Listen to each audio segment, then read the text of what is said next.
Hello everybody, welcome back to another episode of the Commander Showcase. Today we are doing another somewhat unique strategy here. We are doing Arcade's The Strategist and his plethora of walls. Arcade's is a 4-mana 3/5 with Flying and Vigilance, with the abilities of whenever a creature with Defender enters the battlefield under your control, draw a card. But also, each creature you control with Defender assigns combat damage equal to its toughness rather than its power, and can attack as though it didn't have Defender. This is going to allow us to use walls and other Defender creatures to our advantage to pull off some big damage for cheap mana and cheap prices. A lot of the cost of this deck comes from high value pieces such as Meekstone, but it's honestly worth it, especially since Meekstone is a 1-mana artifact that prevents creatures with power 3 or greater from untapping during their controller's untap steps. This is essentially going to shut down anything that is bigger than like Alana War Elves or something, like cheap mana rocks and stuff like that, and just general like regular value pieces. It's going to stop them from repeatedly swinging until the Meekstone can be dealt with. We also have Crystal Barricade giving us hexproof, so we can't be like proliferated off of poison counters, we can't be given curses, stuff like that. But it also prevents all non-combat damage that would be dealt to other creatures that we control. Fogbank is essentially going to blank out a blocker, as it prevents all combat damage that would be dealt to and dealt by it. Sunscape Familiar is going to make our green and blue spells cost 1 colorless less to play. As you can already tell, a lot of this deck is blue, but as we go through, you're going to be seeing a lot more green as well. Suspicious Bookcase for 3, and to tap it, you can make a creature unblockable for the turn. Tetsuko makes all of our creatures with power or toughness 1 or less unblockable. These two are going to be great value engines as well, especially Tetsuko, as most of our walls have power 1 or 0, which allows us to swing for free, considering the fact they have a much higher defense, which is what they're going to be swinging with. But Tetsuko's not going to see that damage going through. What she's going to be seeing is the fact that it's a 1/3, a 0/2, or a 0/4, and allowing it to go in for free. Towering Titan is going to be a bit of an endgame creature here, as they enter the battlefield with X +1/+1 counters on it, where X is the total toughness of other creatures you control. I can sacrifice creature defender to give all creatures trample. The important one here, though, is the fact that it's just getting X +1/+1 counters, where X is the total toughness of other creatures I control. Consider the fact that most, just in this like little group right here, is almost 20 defense power or toughness. Like just on this one line, we have 11, or we have 9. I can't do math. Then you have 11, then to 14, then to 18. We have almost 20 toughness out of these 6 creatures here. Now imagine that when we get to our later picks here, as you can see, there's a lot higher toughness than 2s and 3s. Speaking of, all of these are going to just be general attackers that are cheap mana cost and can swing for big damage. They don't really have any other keywords or anything, other than the fact that they have Defender. The only ones of note here is a Wall of Junk, which is returned to our hand at the end of combat when it blocks, but as a 2-mana 7/7 essentially, it provides us a lot more value than if it were to just block and have to be recast. Then there's also Wall of Frost, which makes a creature not untapped during its controller's next untap step when it blocks. Shield Wall Sentinel will allow us to tutor out another creature with Defender, such as Corrupted Shapeshifter, which actually won't be, but Amaranthine Wall, which is indestructible.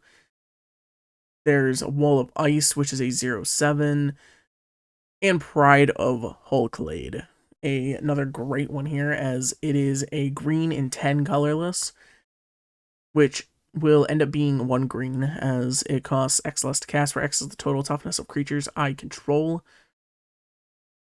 It has Defender as a 2/15 for 2 blue and 2 colorless. Until end of turn, target creature you control gets +1/+0 and gains whenever this creature deals combat damage to a player. Draw cards equal to its toughness and can attack as though it didn't have Defender. Unfortunately, this ability is going to be kind of useless, as you can see all of our creatures have next to no power. And whereas Pride of the Whole Arcades is able to have us deal damage based on our toughness, Pride of the Hulklade does not. It's solely off of our attack stat, which kind of sucks.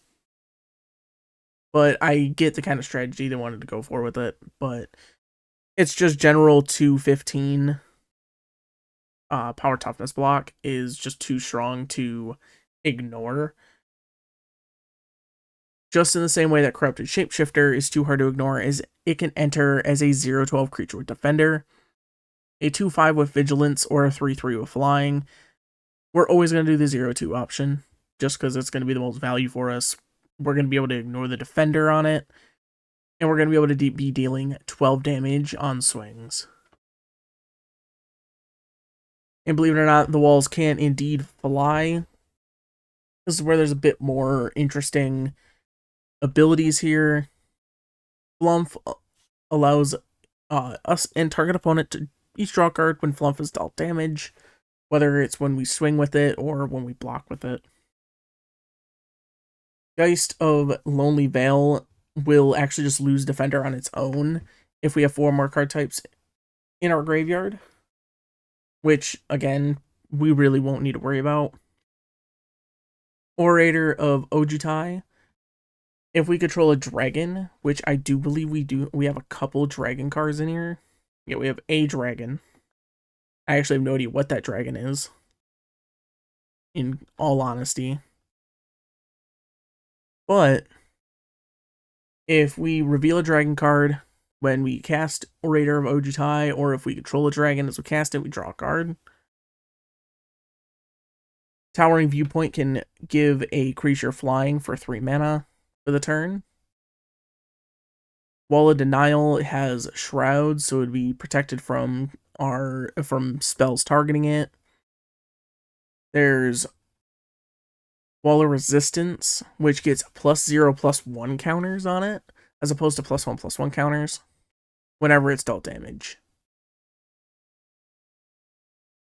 We're also going to be fortifying our defenders here. We have Stalwart Shield Bearers, which gives creatures we control with Defender +0/+2. Tower Defense gives our creatures +0/+5 until end of turn, as well as Reach. Bar the Door is going to be similar to Tower Defense, but it gives our creatures +0/+4. Zephyrinet will give one of our creatures flying, essentially, as most of our creatures do have Defender. Same thing with Peregrine Mask, it's going to give creature flying as well as First Strike. Slagworm Armor will give the equipped creature +0/+6. Stone Skin is going to give +0/+10.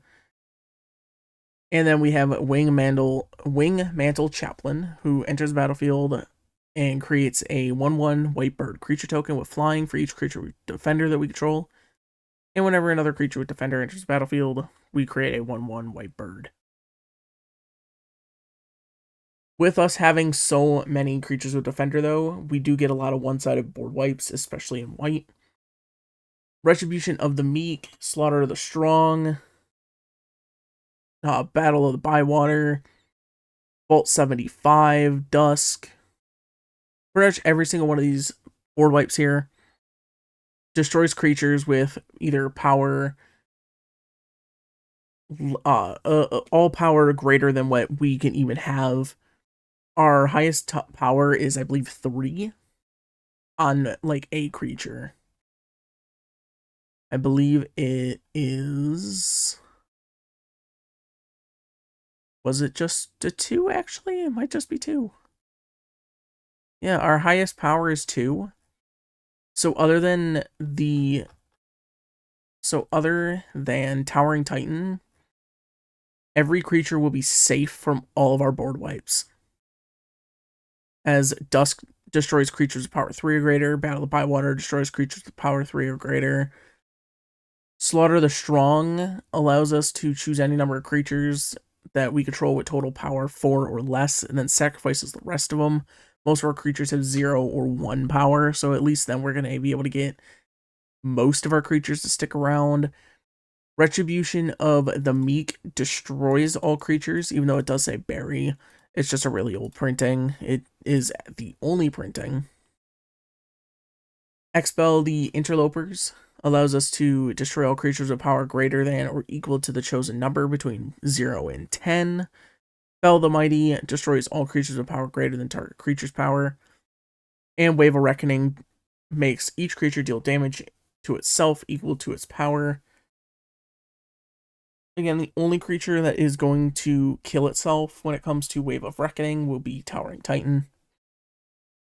Dusk also has a second form in Dawn, which has Aftermath, and which is cast a spell only from your graveyard, then exile it to return all creature cards with power 2 or less from our graveyard to our hand, allowing us to bring all of our dead walls back to our hand, essentially resetting our graveyard or our board or library and save our game. And lastly, we have our tutors. These are practically all land tutors. The only one being the aforementioned Shieldwall Sentinel. Gatecreeper Vine searches our library for a basic land or a gate, puts into our hand. Rampart Architect gives us a basic land whenever a creature with Defender dies. Cultivate and Kodama's Reach, 2 basics, 1 to the battlefield tapped, 1 to our hand.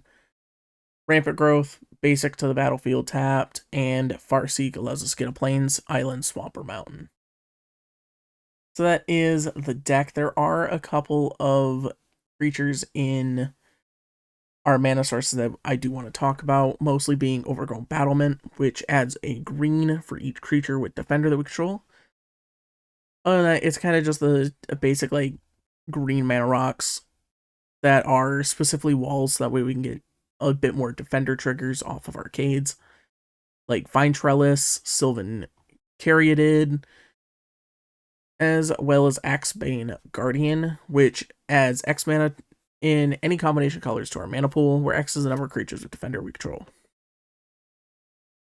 That is the deck, though. If you want to check out the deck, there will always be the link in the description for it. Like I said, most of the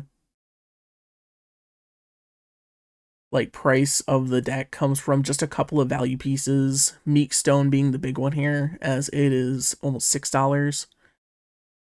But other than that, it is also Retribution of the Meek and Wave of Reckoning, which are both $7 each, which you could easily replace with pretty much anything else that you want. More walls, some more protection, because as you've seen, there's no like counter spells or anything. There's no instant speed removal.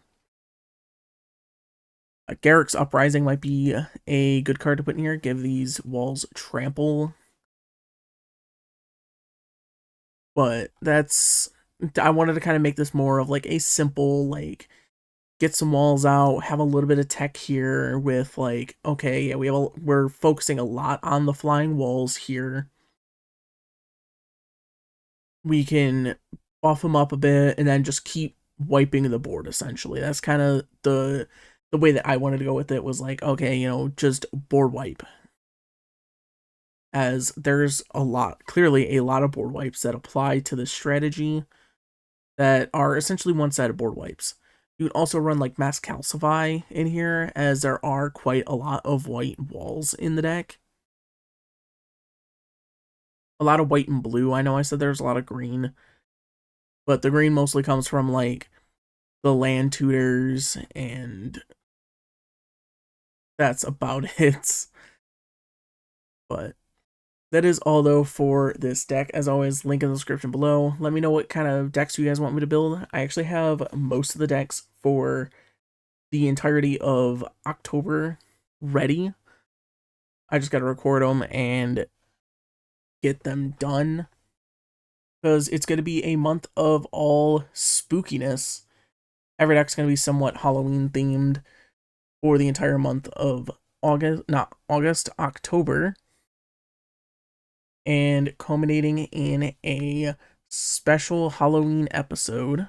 So look forward to that. Thank you all though so much for watching. I look forward to seeing you guys in the next one. I hope you all have a wonderful day.